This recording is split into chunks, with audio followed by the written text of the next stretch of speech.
Good morning, everyone. Hopefully you can all hear me.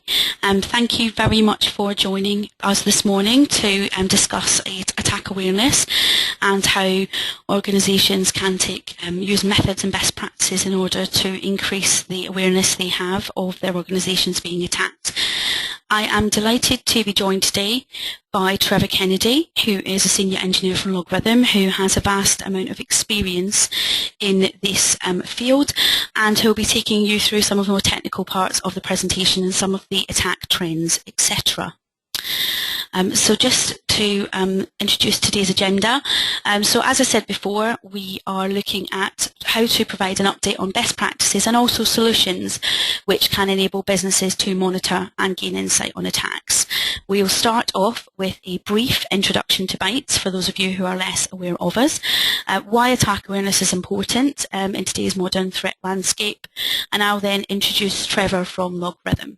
He will then look at going over who is attacking the network, how we can increase awareness of that, methods of attack response and monitoring, before we break into an open question and answer session where we will enable you to ask any of the questions you have on the slides you've seen today and discuss any of your own experiences as regards this topic.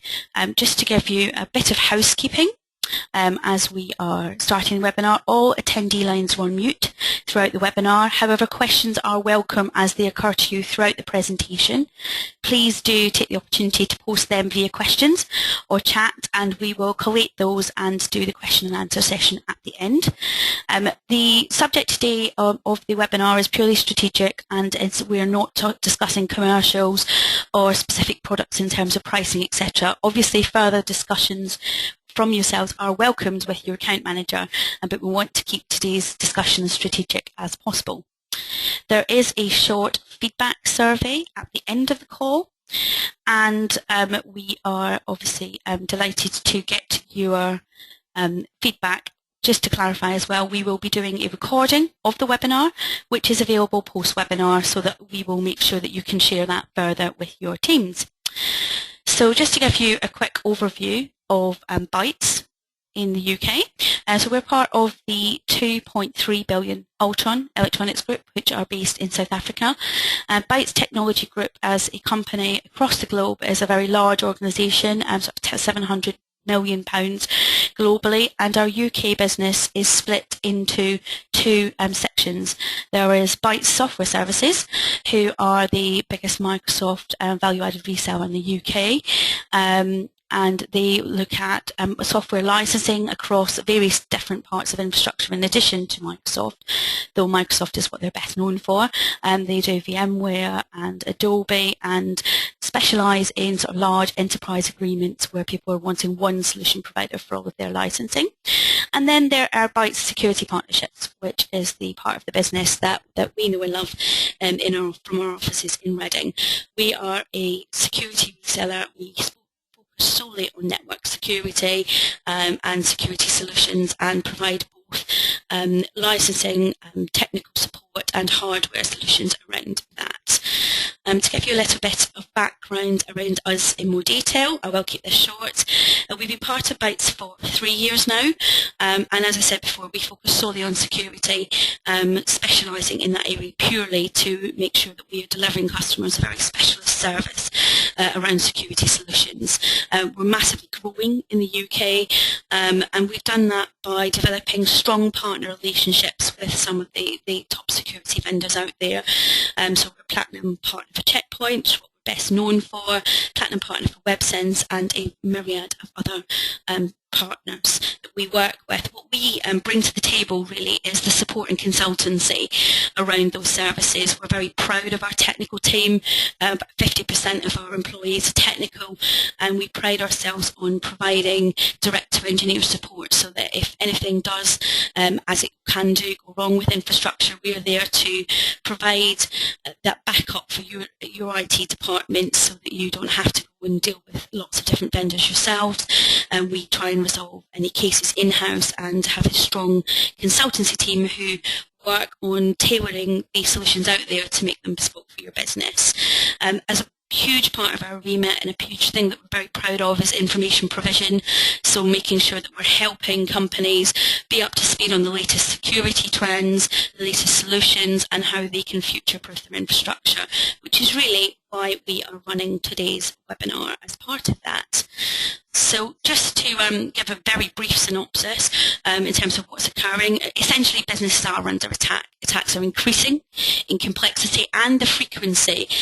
Trevor will share some quite scary statistics with you throughout the presentation, no doubt, in terms of the number of times organisations are attacked and what they are facing.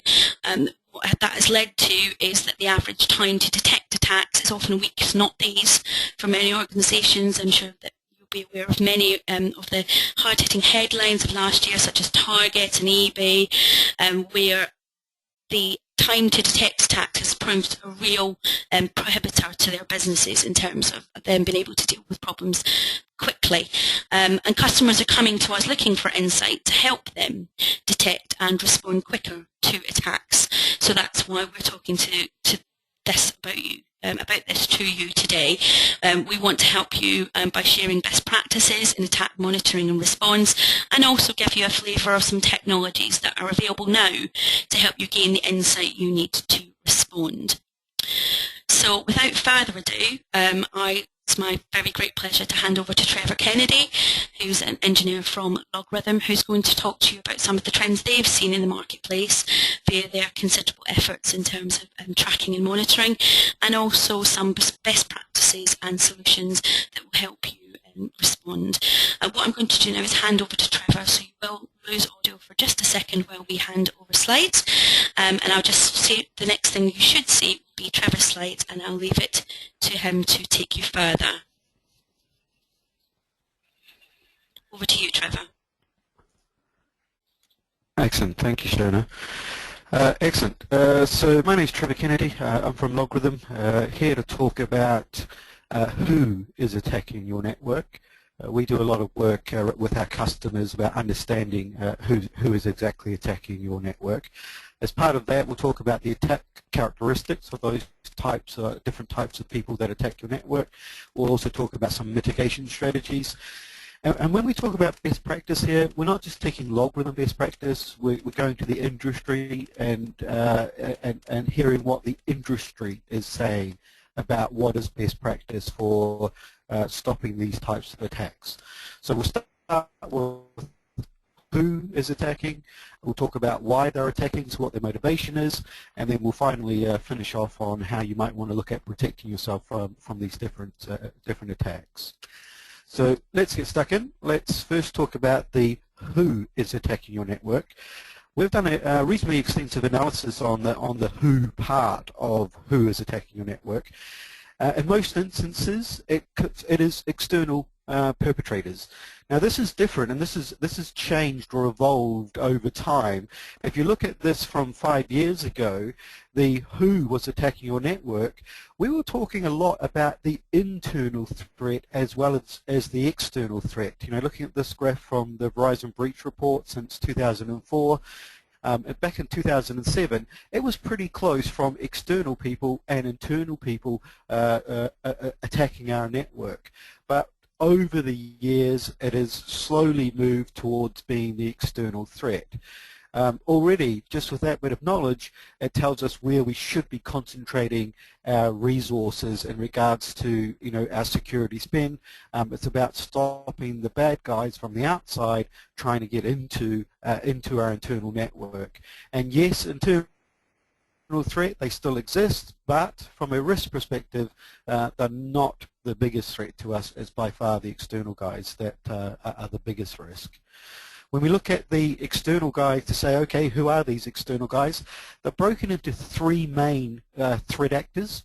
The first threat actor is the state governments, and there's been a lot of press recently about state government attacks. This one here was in The Independent, talks about Seoul being attacked from, you know, South Korea versus North Korea being attacked. This one here is the Ukrainian PM's office came under attack. It was linked, according to the FT, back to Russia. We also had a cyber espionage campaign specifically targeting former government or communist government states. It was called the Chirula attack, and not only was it in Tech Week, it was also in Tech Times, and this was actually the Russian Kaspersky who detected this. Obviously Russian Kaspersky organization has quite a large presence in Eastern Europe, so they're able to see a lot of these attacks, particularly against different Soviet states or ex-Soviet states in that environment. Of course, it's not just the Russians that are likely to be active. We all know now who this is. Edward Snowden came out to say that the US is particularly active and have been for a long period of time. What I find interesting about this, Edward Snowden, when he came out, people in the research community were pretty much aware that the attacks were not just limited to the traditional, what most Western organizations would be considered the bad states, and that Western states were certainly active. But when it hit the papers, everybody else seemed to be pretty shocked. But in reality, they've been pretty active for a while. In my time at Trend Micro, Trevor, sorry to interrupt. You are breaking up a little on the line. I'm not sure if your microphone might be too close or something, but it is a little crackly. I was just wondering if you, just so you're aware, and you can sort of see if you can get the audio a little bit stronger for people. I'm getting some feedback on the line.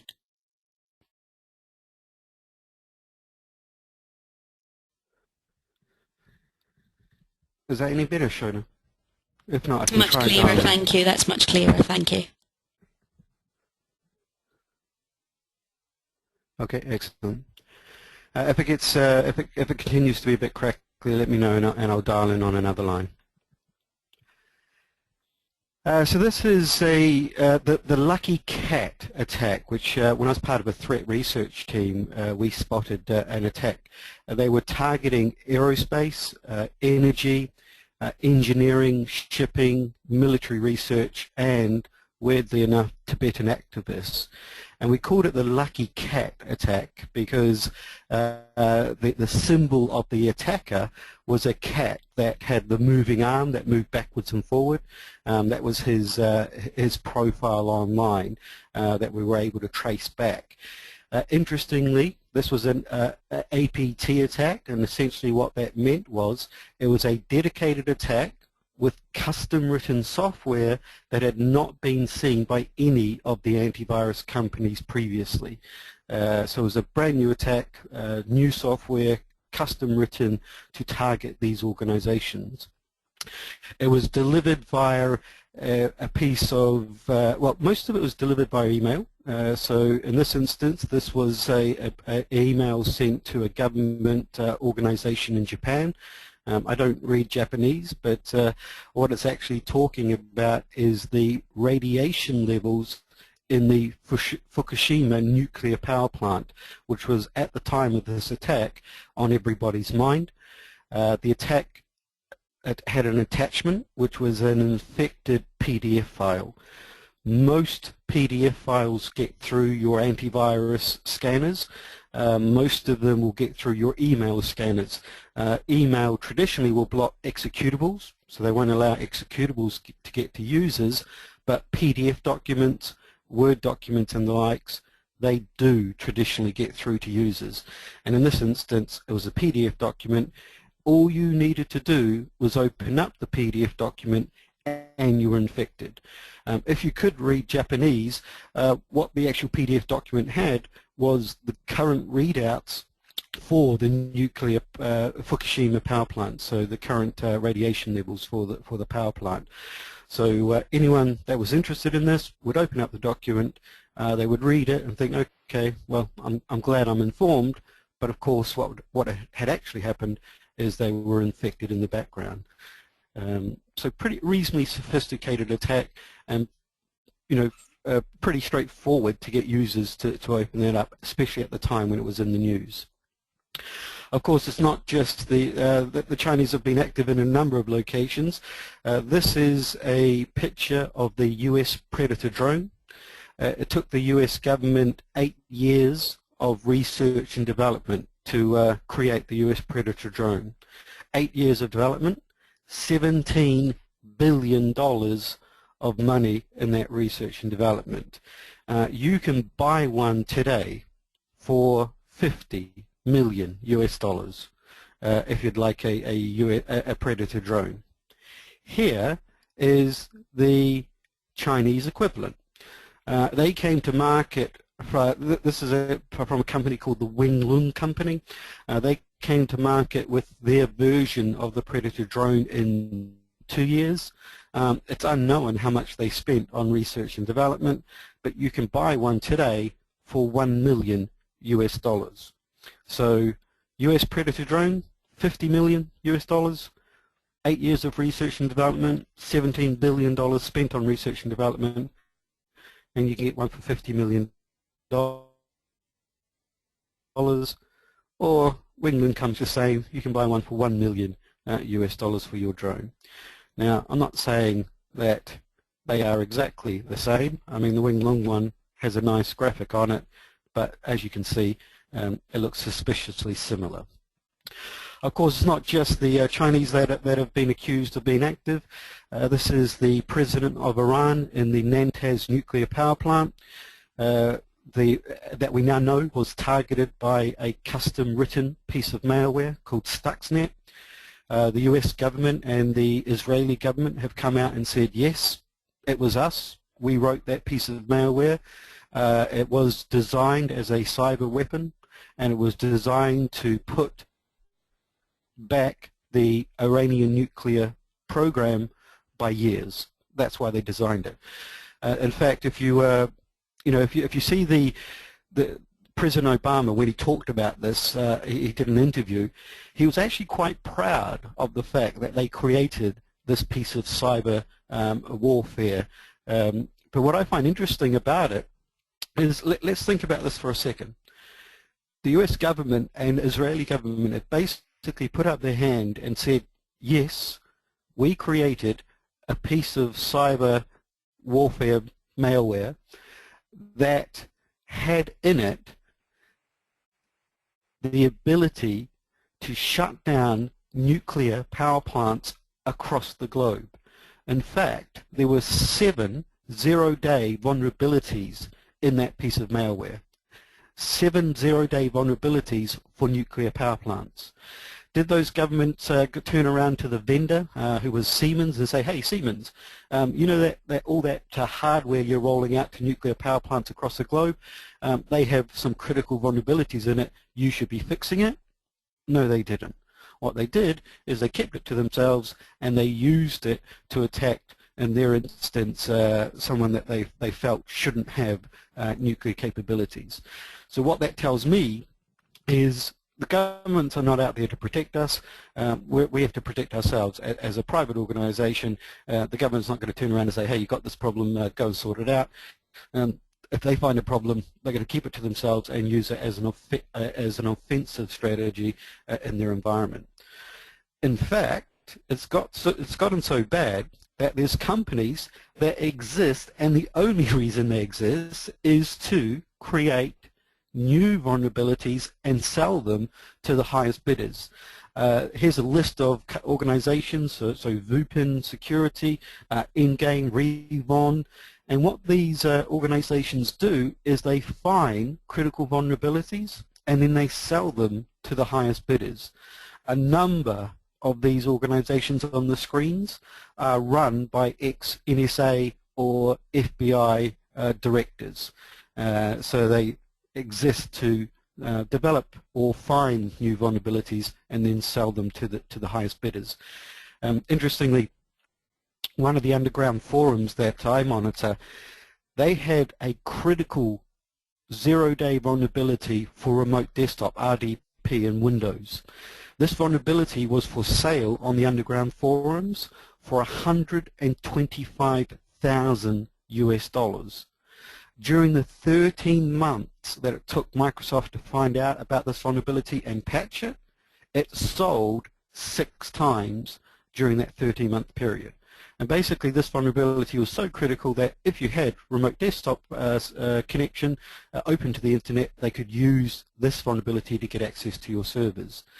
It's sold 6 times, including, we believe, to 2 of these organizations listed here.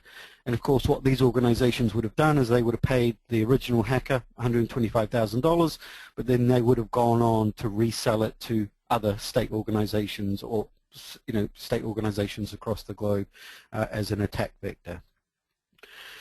So just taking a summary of this threat actor, the state, if you take a look at the Verizon breach report, last year what they saw was a 3-time increase in the number of espionage attacks that were detected year on year in 2013. In 2014, that's expected to have increased again on top of that. The typical characteristics of a state-sponsored attack: it's normally launched by a phishing email. That's a traditional way to get access or to allow your users to open up a document. They'll send a phishing email out, and as soon as you open that document, you'll be infected within your environment. They also use extensive use of software vulnerabilities, and typically it'll be vulnerabilities that nobody else has known about. Their research teams or their third-party private organizations have found these vulnerabilities. They now have access to them and will use them against the organizations that they want to use them against. Interestingly, if you look at some of the Edward Snowden documents, one of the tactics that the US government has as a standard operating procedure is that they will use these vulnerabilities to get into networks that they don't necessarily need to be into right now. So for example, they may hack your organization, and so that they can, when they want to, get into your organization. So they might attack it today, but they might not actually have any use for your organization until a couple of years down the line. But by getting their foothold in early, using the current vulnerabilities, that allows them to get in and out when they need to get in and out. And this was in one of the documents as a standard operating procedure for the US government. And of course, I don't expect it's just going to be the US government that takes that approach. Mitigation strategies: the first thing we recommend, regular patching of your if they're using extensive vulnerabilities, what we want to do as soon as we have a patch for a vulnerability is we want to get it applied as soon as possible. That's going to at least stop from that point forward anyone using those vulnerabilities to get access to our network. User education. As we said, a lot of those attacks are launched by phishing attacks, so if we can just teach users about the dangers of opening up a document from an address we don't know, that's certainly going to help. And this one here comes from Verizon themselves: comprehensive use of auditing and analysis of logs within your environment. When you look at the Verizon breach report, what they say is, in the significant majority of the time, indications that you were breached or were under attack were in your log files. So if you were looking at them, you would have certainly spotted the attack and could have done something about it. But of course, not a lot of organizations look at their log files.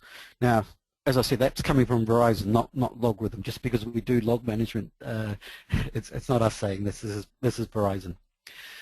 Okay, so that's the first threat actor. The second threat actor that we see are the traditional hacktivists. So these are guys like Anonymous or Syrian Electronic Army. Their motivations are slightly different.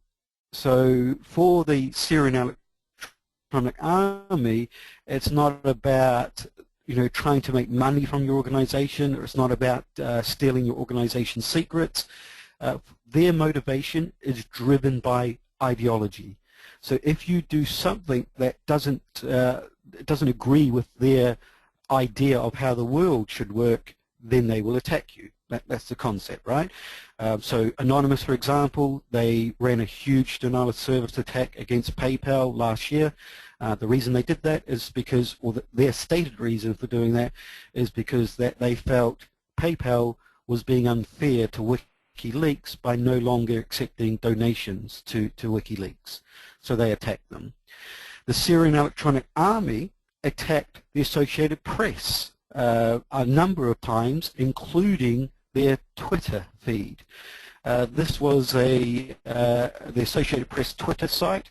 They broke into the Twitter and released the following tweet. Breaking news, 2 explosions in the White House and Barack Obama is injured. When that tweet went out, $136 billion was wiped off the stock exchange when that tweet was first released. If the Syrian Electronic Army wanted to make some money, they certainly could have made a lot of money by releasing that tweet.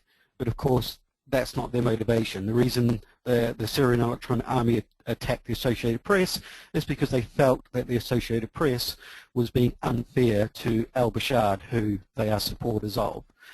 So they certainly could have made some money, but again, that's not their motivation. It was all about ideology. Having said that, after this attack, there was a lot of discussions within the underground hacking forums about this specific attack. And it was talked about how they might, in the future, use this attack to make some money. And this is the Blackhat hackers, which we'll talk about in a second. So my prediction is, within the next 12 to 24 months, there will be an attack against a company specifically designed to reduce their share price. And what it will be is they'll be attacking this company so they can reduce their share price. They'll short their share price and make monies in that way, because that's what they were talking about after the Associated Press attack. The guys that are in it to make money took notice of this attack and thought of it as being a pretty powerful way to make some money in the future. So if we take a look at these hacktivist attacks, from a Verizon breach report, 115% increase in the number of botnet and reflection attacks, and essentially that is denial of service attacks year on year. Well, actually this was since 2011. So basically since 2011, the number of denial of service attacks have doubled during that period of time. If we look at the characteristics, again, they're traditionally launched by phishing emails, particularly when they're targeting user credentials. What they'll say, they'll send an email saying, hey guys, this is Twitter. We believe someone's trying to get access to your account. You need to reset your email, your credentials. The user that owns Twitter will then click on the link, go to a website that looks like PayPal or Twitter, fill out their credentials, and of course, at that stage, the attacker has a copy of those credentials. The other typical attack we see is denial of service. A lot of the hacktivists will use denial of service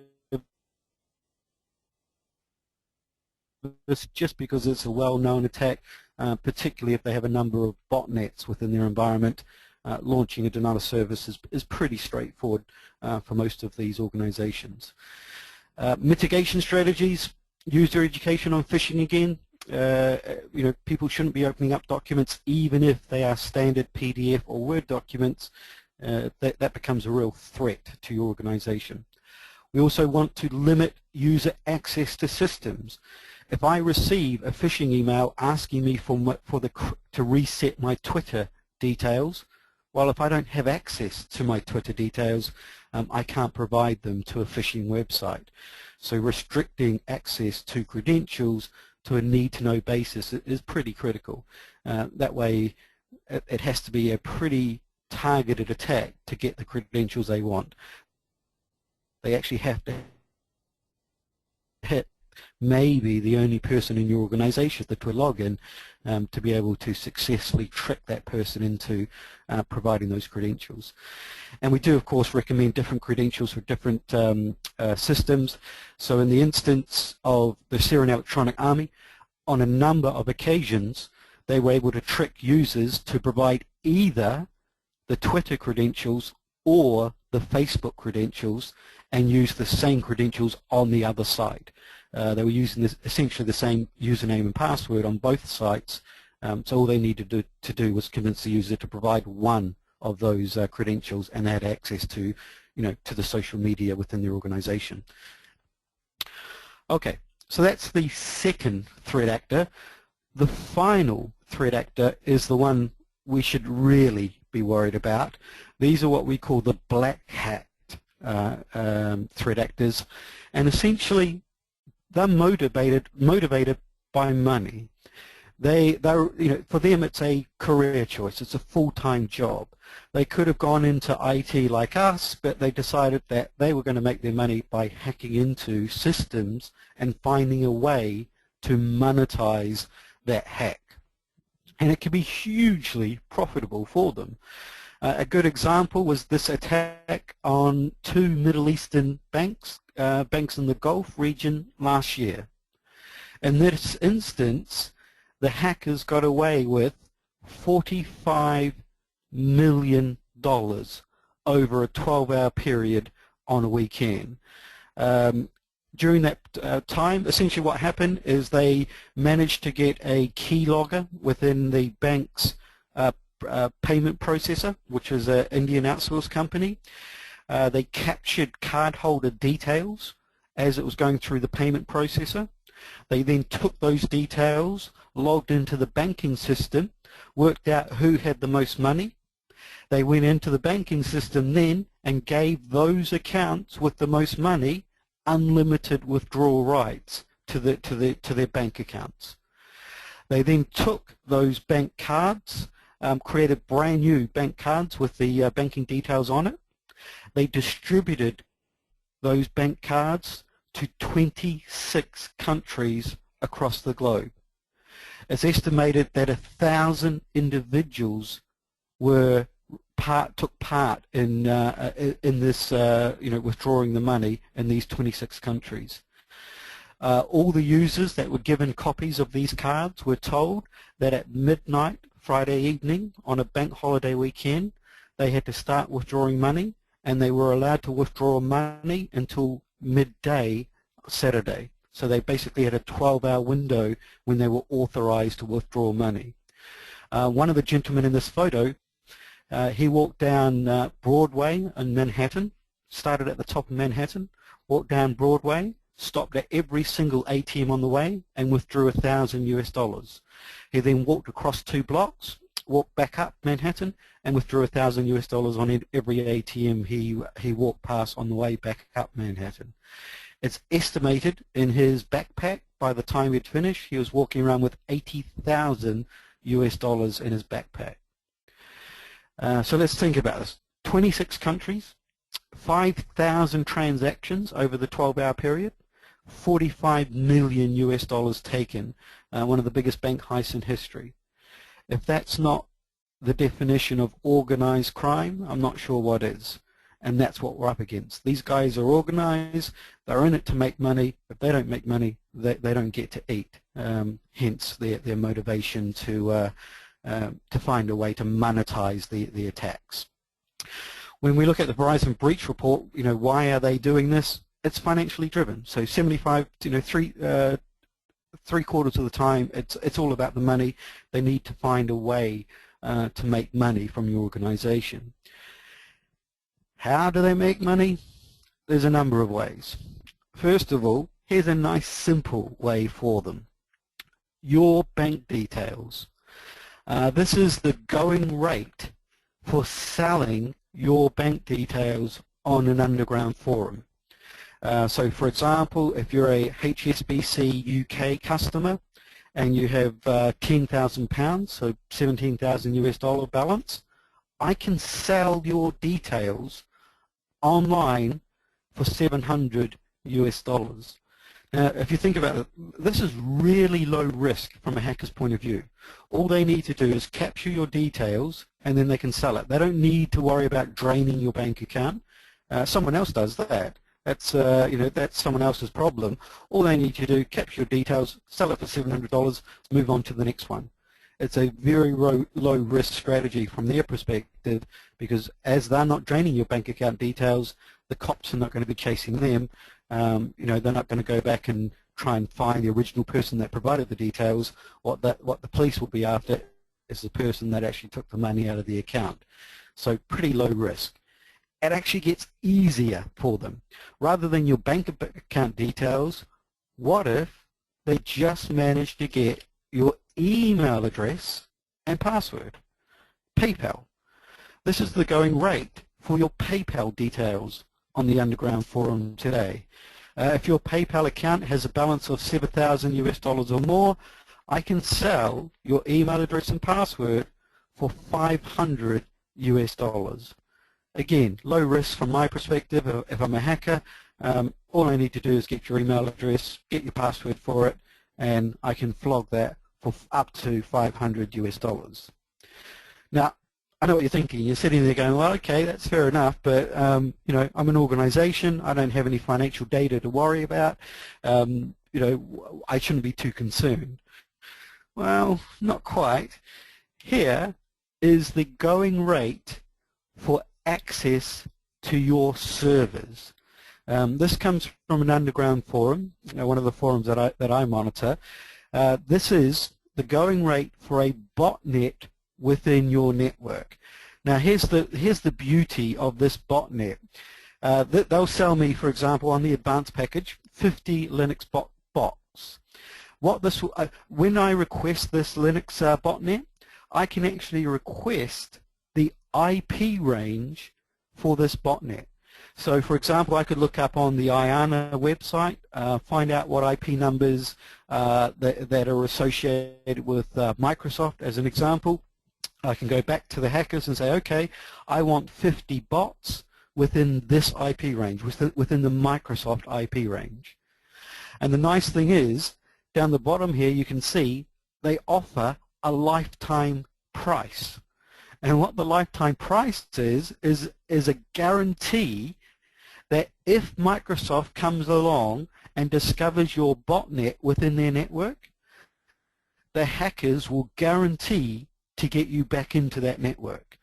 That's how confident they are that they can breach the networks of organizations around the world, that they will guarantee they get you back into the IP range you want. It might not be the exact same servers that you were on previously because you've been cleared out, but they guarantee to get you back into that IP range.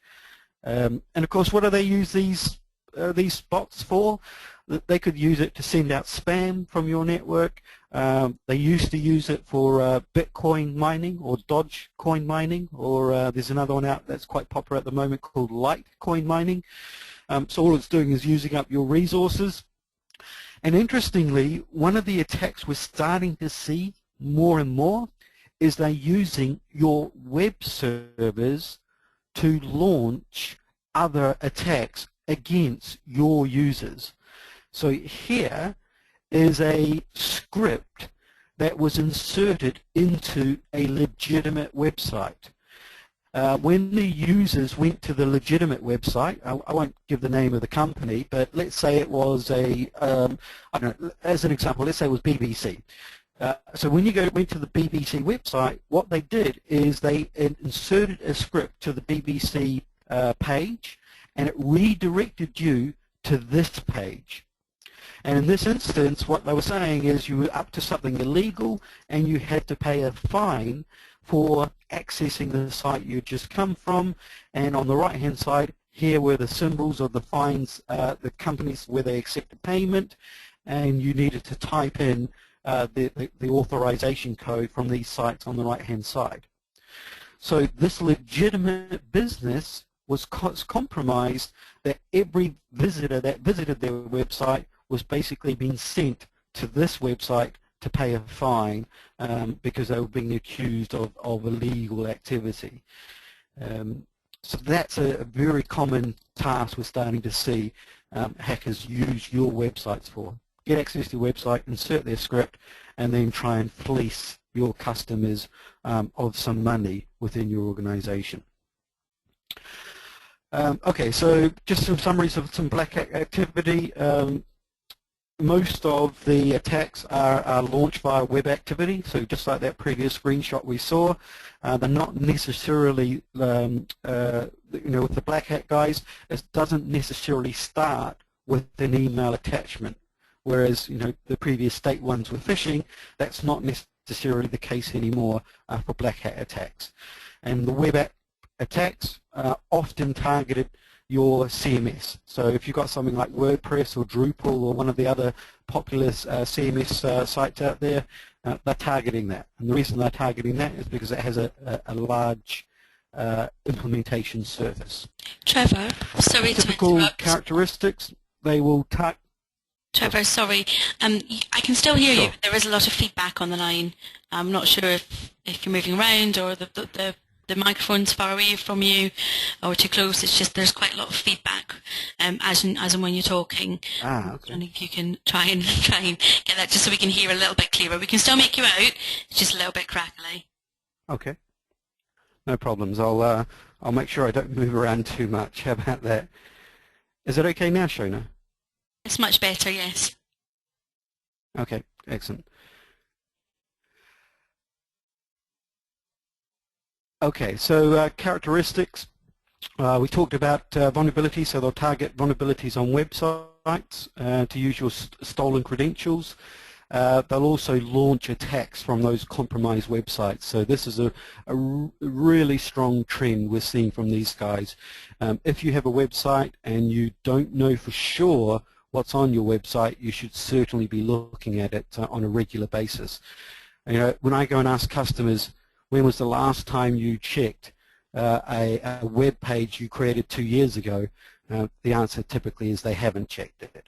And of course, that's the page that they will target within your organization. They will try and target that web page that you personally will never go and check, but your customers will check on a regular basis. Mitigation strategies, we do need to monitor outbound connections from your network. If I've managed to get access to one of your internal servers and I'm using it to send out spam, or I'm doing it for Dogecoin mining or Litecoin mining, you need to understand which of your servers are connecting to the internet and watch that traffic. Second one, of course, password policies. One of the easiest ways that the Black Hat guys will be able to get access to your network is they will try and launch brute force attacks against your servers to try and guess your username passwords. And they will absolutely use the standard username and password for that device. Those are well documented on the internet. So if you roll out a new firewall or a new Windows box or a new Linux box, they're likely to already know what the default password is for that that firewall or router or switch, and they will use that as the first instance. So if you do roll out a new device and you haven't changed the default password and username, it is likely to be compromised within hours. In fact, more likely to be within minutes of going online. So we want to make sure we keep an eye on that. And two-factor authentication, you can't go wrong with it. If they don't have access to your tokens, that's going to add certainly a level of protection in your environment. We talk about what are the bad guys targeting. In most instances, they're still targeting your server. It used to be, again, a few years back, everybody was talking about user devices. Hackers had a go at user devices. They had a go at attacking Android devices. But what they found is those devices, it's difficult to use them to get access to the corporate networks, which is where they want to be. So it's not like they're no longer targeting, Android devices. They certainly are, but they've gone back to, right, where can we make money? We can make money by access to the servers. Let's target those servers. Android devices are more of a concern for consumers rather than corporations. Certainly the servers are still the big target within your organization. User device is still the second on the list, though. We shouldn't ignore it completely. How are they getting access to your network? Hacking, still a big access point. They'll try and brute force their way into your network. Malware, absolutely. Custom written malware that will not be picked up by your antivirus because it's been written specifically for your organization, so it can't be, hasn't been seen by any of the antivirus companies, so they're not going to be able to spot it. And interestingly, in the US, we're seeing a lot of social attacks. So this is where they're reaching out using social engineering. So they might ring up your help desk and say, hey, it's Bob Smith here, and the reason they know who Bob Smith is because I've gone to LinkedIn and found out who Bob Smith, who he is within your company. Rings up the help desk and says, it's Bob Smith here, I'm VP of blah, blah, blah. I need to reset my password, I've been locked out, can you reset my password and send it to me? And then they'll go, okay, well, we can't send it to your email address because that's locked out. We'll have to send it to an external email address. Oh, not a problem, you can send it to my Hotmail. And of course, they then have access to your internal network. That's a very big trend in the US. Normally, the rest of the world follows about, somewhere between 6 to 18 months later. So I expect to see more of that activity here within Europe over the next, 6 to 18 months. All right, let's talk about a real-life example. So this was an example that I was involved in during my threat research days. In this instance, Microsoft made the announcement on November the 5th last year, so almost a year ago today. On November the 5th, Microsoft came out and said, guess what, guys? We've got a critical zero-day vulnerability for Microsoft Word. This zero-day vulnerability essentially means if you open up an infected Word document, you were infected. That's how critical it was. All I had to do was get you to open up a Word document and I infected your machine. Microsoft made this announcement on Tuesday, November the 5th. The reason I know it's a Tuesday is because it was Patch Tuesday and Microsoft was saying, hey, we've got this patch for this problem. It hit the widespread press the next day. So November the 6th, you started seeing it in most of the other press. So in this instance, this was IT News in Australia. Sexine had it, Computer Weekly. Basically, all the other big guys picked it up within 24 hours of Microsoft making this announcement. That's how critical it was. Pretty much all the security press picked it up. But here's the interesting thing. So one of my honeypots that I monitor picked up the very first attack on Thursday the 31st of October. So this was 5 days before Microsoft made the announcement. This came into one of my honeypots in Taiwan. I analyzed it and found out that it was a new zero-day vulnerability we hadn't seen before. I sent it across to Microsoft because at the time I was working for a threat research team, and we have an agreement with the vendors that if we find something new, we take it to them first of all. So that was on the Thursday.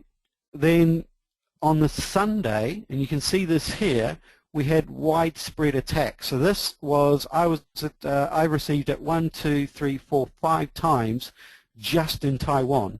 I also on the Sunday received it in Singapore and the Middle East. So on the Sunday it was limited to mostly Asia and the Middle East, but that was on the previous Sunday before Microsoft made the announcement. If we take a look at some of the files, there are some common characteristics. So the early attacks had the same naming convention. You'll also see here that the date and times for a number of these files have the exact same date and time. And the reason the hackers do that is what they'll do is they'll create one version of it, then they'll use what they call a recryptor, and a recryptor basically just changes the signature of the file so it looks different. That way, if an antivirus company picks up one of the files, your second file will still get through because it's got a different signature than the original file. That's why they go through and recrypt it, which is there why you had lots of different timestamps and it looked different for each of those timestamps. Microsoft made the announcement on the Tuesday. And the reason Microsoft made the announcement on the Tuesday is because by that stage they'd worked over the weekend. Once they got a copy of this from the team I was involved with, they worked out a patch and they released the patch on the following Patch Tuesday. Here's the interesting thing. Within 24 hours of Microsoft making this announcement, there was across-the-globe attacks. I have 27 honeypots across the globe. 26 out of those 27 honeypots were attacked on the Wednesday, within 24 hours of Microsoft making that announcement. The only honeypot that didn't receive a file was actually in Canada. Was the only honeypot that didn't receive it. Everywhere across the globe received it. We started also seeing English versions of it as well, not just the original Chinese version that we saw. So here's the scary thing. Vendors can't release patches before the original vendor. So in this instance, the problem vendor was Microsoft. If other vendors had patching solutions, they're not allowed to release their patch until Microsoft has made the announcement. They all have a let's not jump the gun agreement. And the reason for that is obvious. If I had announced on the Thursday when I first saw this attack in my Taiwanese honeypot, if I had gone to the market and said, hey guys, I found this brand new attack, a critical day for Microsoft, critical vulnerability for Microsoft, the next day, within 24 hours, everybody would have been under attack, and Microsoft would not have have had a patch for it. So I understand these agreements, but that does mean that there's a window where we're exposed. In your organization, you can at least expect it to be X minus 5 days of exposure. And that's at least. As part of the threat team that I was a part of, there was a critical vulnerability for a large database company. I won't mention the name of the company, but this database company had a critical zero-day vulnerability that essentially allowed anybody to remotely dump the entire database content using this critical vulnerability. I took this critical vulnerability to the database vendor and said, hey guys, here, this is critical. Here is a working sample of how this would work, and as you can see, I can dump all your data out. It took them 13 months to patch that critical vulnerability. So there was a 13-month exposure there where their customers were exposed. So Microsoft being able to turn this patch around within 5 days, that was a pretty good effort. Not all the vendors are that diligent in being able to patch their systems. And here's the other big issue. Currently, because of the recryptors that are out there, where you can take any existing known virus and recrypt it so it's unknown, you're detecting around 75,000 new viruses a day. In fact, if you look at the McAfee statistics for this, they're saying there's about 125,000 new viruses a day. The reality is traditional malware tools can't keep up with this. We need to change how we're trying to detect this. And essentially what we need to do is we need to move to a solution that can detect what is normal activity and what is abnormal activity. You need to be able to understand, you need to be able to profile your network and say, okay, this amount of data leaving our network is normal. This terabytes of data leaving our network is not normal. Let's do something about that.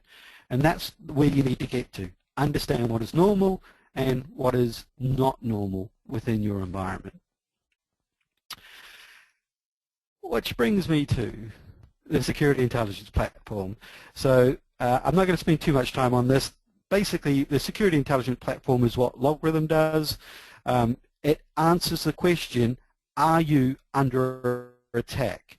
Is someone trying to break into your network right now? That's the question we're trying to answer with the security intelligence platform. Did they breach your defenses? Are they actually in your network? So not only did they attack you, did they get in?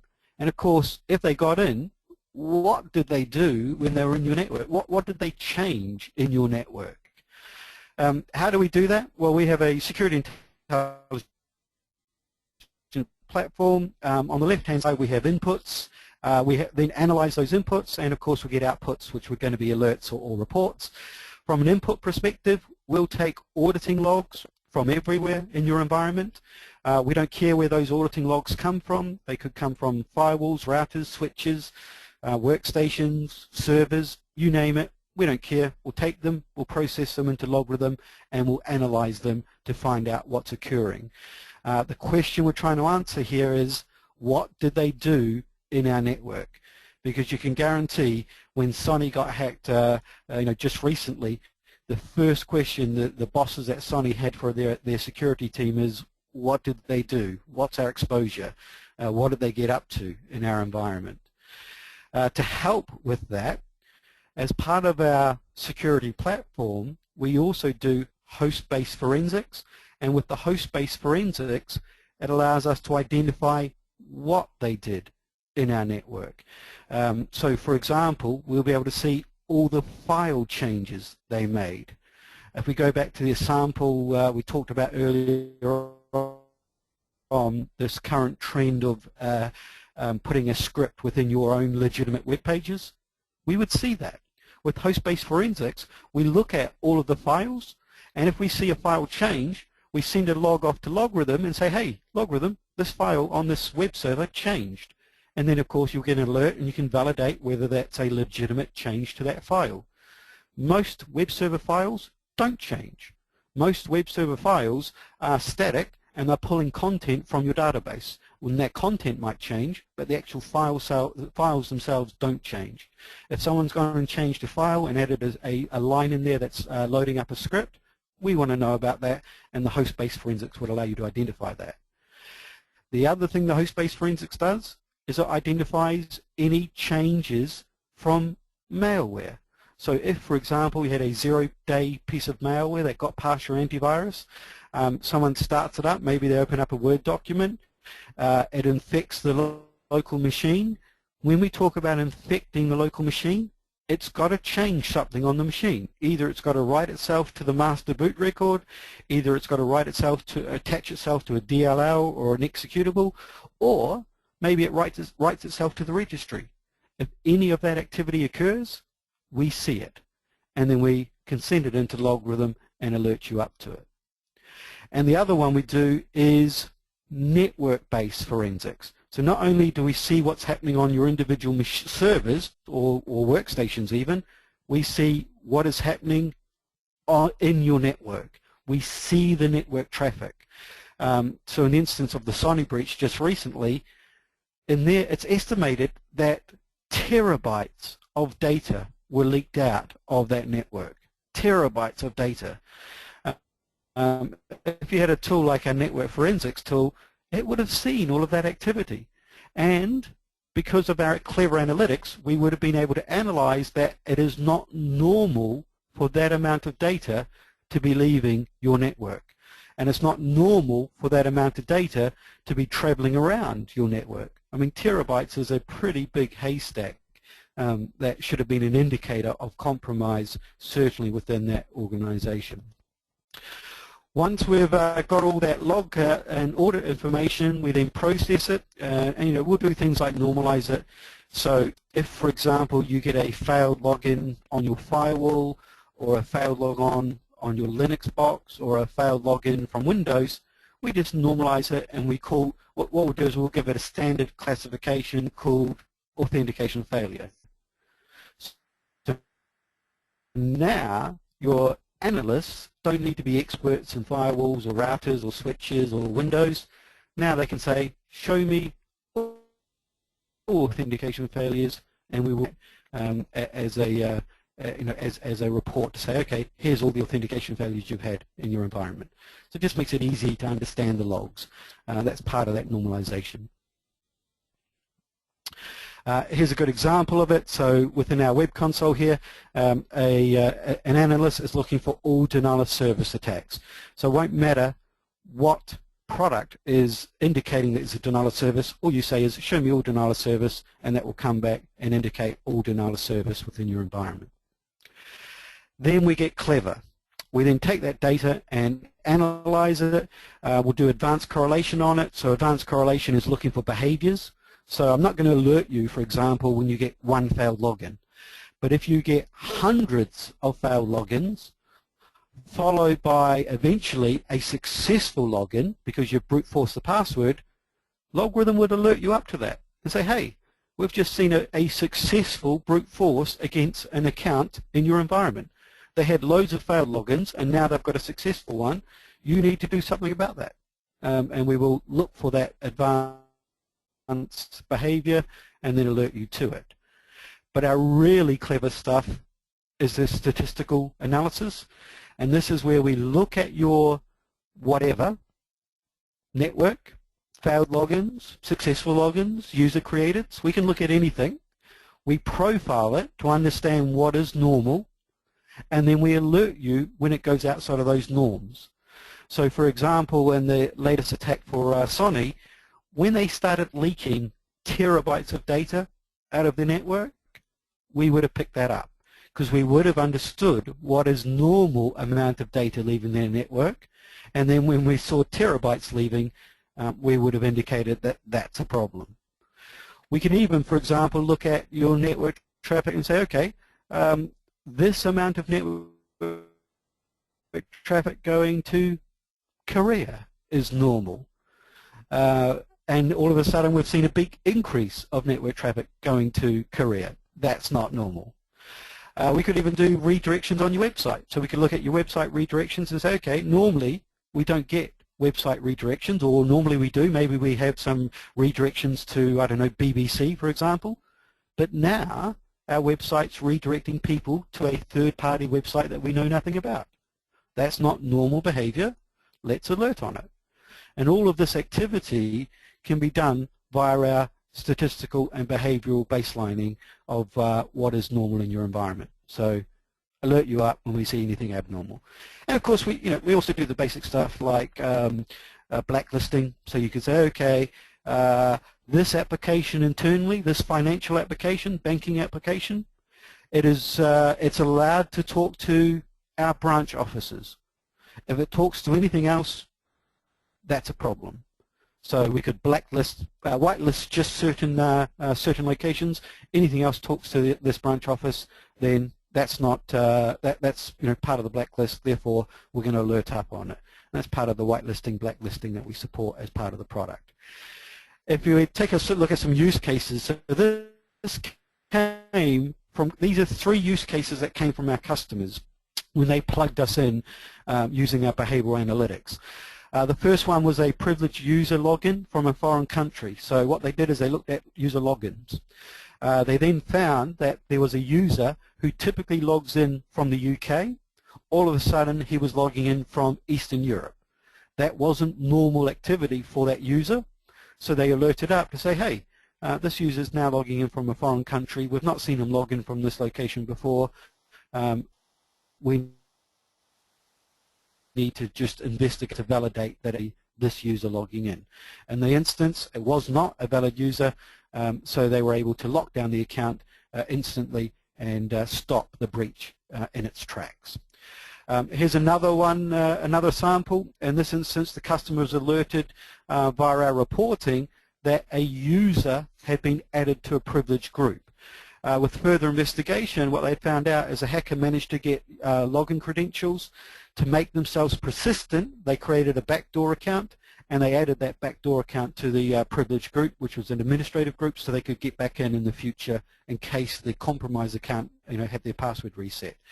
They were able to analyze this via the report, and again, instantly lock down that account once they worked out it was a problem. And this final one was an internal threat. And then it was the user created a new account. They logged into that account. They got up to some nefarious activity, and then they deleted that account to cover their tracks. In this instance, we spotted the deleted account. They investigated the deleted user, saw everything that the deleted user did, and then of course they also went back and worked out who created that user account, and they were able to check via a forensic investigation exactly what went on. And it was an internal administrator getting up to no good, so that user was reprimanded. So there's some typical use cases for our behavioral analytics that we can see within your environment. We then take that data, we make it available for forensic searching, and that's of course, once you do get breached, the first question your boss will have for you is, what did they do, and our filter allows us to answer that question. We then have outputs. Our outputs are basically, risk-based alerts. So you come in Monday morning, instead of just getting an alert to say, hey, you've got a problem, it'll say, here are all the alerts that have occurred, and here are the highest priority alerts that you should be dealing with to start with. So that's what the risk-based alerts are about. We also throw it into a dashboard, and of course we also put it into reports. Here's a sample of our dashboard and our alerts. So this is our alerts dashboard, and you can see there I have at the moment I've highlighted an alert with 88 priority. That's quite high, and we also have a couple of high priority 94, 92, and 90 alerts as well. And obviously we'd want to be dealing with those alerts pretty quickly in this environment.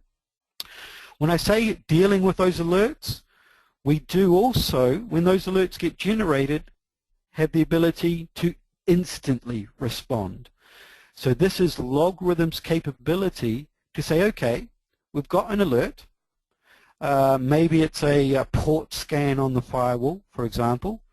We now know the IP number that's done that port scan because that's captured as part of the alert. Let's go and block that IP number on the firewall.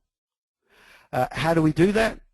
We can automatically do that via a script, and in fact we can run any script you want as part of that response. And what we'll do is we'll feed in the parameters from the alert. So in the case of the, blocking the IP number on the firewall, we'll take the IP number from the alert, feed that into the block script, firewall block script. It'll then log into the firewall and then block that IP number you specified. And you can feed anything. You could feed in the username, you could feed in the MAC address, you could feed in the IP address, you could feed in the server name. Any of those parameters can be fed into a script and instantly respond to lock down the compromised machine, compromised user, compromised IP number, whatever it is within your environment. By the way, those instant responses, they don't have to be instant. They could also go through an approval chain where you say, actually, before we run this instant response, let's get it approved by an analyst, and then we'll run that response in your environment. And that's it. That's the security intelligence platform. That's what we have to help us mitigate these threats from these external sources that we see within your environment. That covers everything I wanted to talk about. Thank you very much, Trevor. Apologies, guys, for some of the crackling. There's a bit of feedback on the line throughout. I'd now like to take it over to anyone who's still on the line to ask any questions on the presentation, on the LogRhythm technology, on some of the attack statistics shared. Please do pop those questions into the questions box, and we'll run through them one by one, so that you've got the chance to ask any sort of salient questions to your organisations.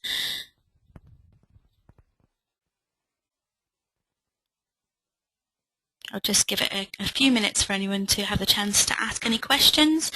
Otherwise, we'll wrap up. And thank you very much for attending today. And thanks very much for your attention and for joining us this morning.